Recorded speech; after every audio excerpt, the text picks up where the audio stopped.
योग के अनुसार हमें 5 यम दिए गए हैं, जिनमें है अहिंसा, सत्य, अस्तेय, ब्रह्मचर्य, अपरिग्रह।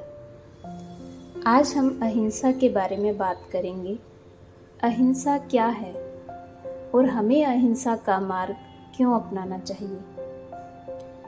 अहिंसा का अर्थ है मन, कर्म या वचन द्वारा किसी दूसरे को या स्वयं को आहत न करना, पीड़ा न पहुंचाना। स्थूल से लेकर सूक्ष्म स्तर तक हम अहिंसा को जानते हैं। तो हमें अहिंसा का मार्ग क्यों अपनाना चाहिए। जब भी हम किसी भी प्रकार की हिंसा करते हैं तो हम क्षणिक सुख तो अनुभव करते हैं, लेकिन बाद में हम अशांति भी अनुभव करते हैं। कुछ लोग जो हमें हमेशा शांत दिखाई देते हैं, वो कहीं न कहीं जाने अनजाने अहिंसा के मार्ग पर चल रहे होते हैं। अहिंसा अपने साथ शांति लेकर आती है, या यूं कहें कि शांति अहिंसा का बाय प्रोडक्ट है। तो 3 प्रकार से हम हिंसा को जानते हैं, मन, कर्म या वचन के द्वारा। सबसे पहले हम बात करेंगे वचन के द्वारा।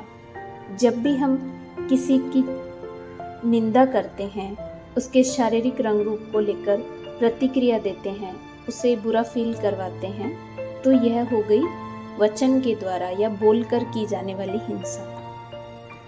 दूसरी है कर्म के द्वारा। जब हम किसी प्राणी मात्र पर शारीरिक रूप से उसे दंड देते हैं या हाथ उठाते हैं, तो यह कर्म के द्वारा हिंसा। तीसरी है जो थोड़ा सूक्ष्म हो जाती है, मन के द्वारा हिंसा। उदाहरण के लिए, जब हम किसी समारोह में जाते हैं तो वहाँ सभी प्रकार के लोग अपने अपने अनुसार परिधान पहनकर पहुँचते हैं, अपनी तरह से स्वयं को सुंदर दिखाने का प्रयास करते हैं।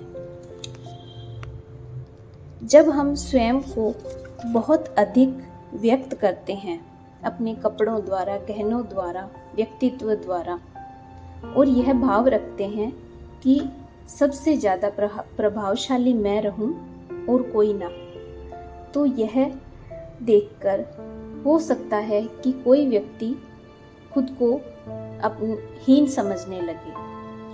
तो यह सूक्ष्म स्तर पर हिंसा कहलाती है। जब इस तरह के भावों के द्वारा हम दूसरे को नीचा दिखा देते हैं बिना वचन द्वारा, तो यह हो गई मन के द्वारा की गई हिंसा।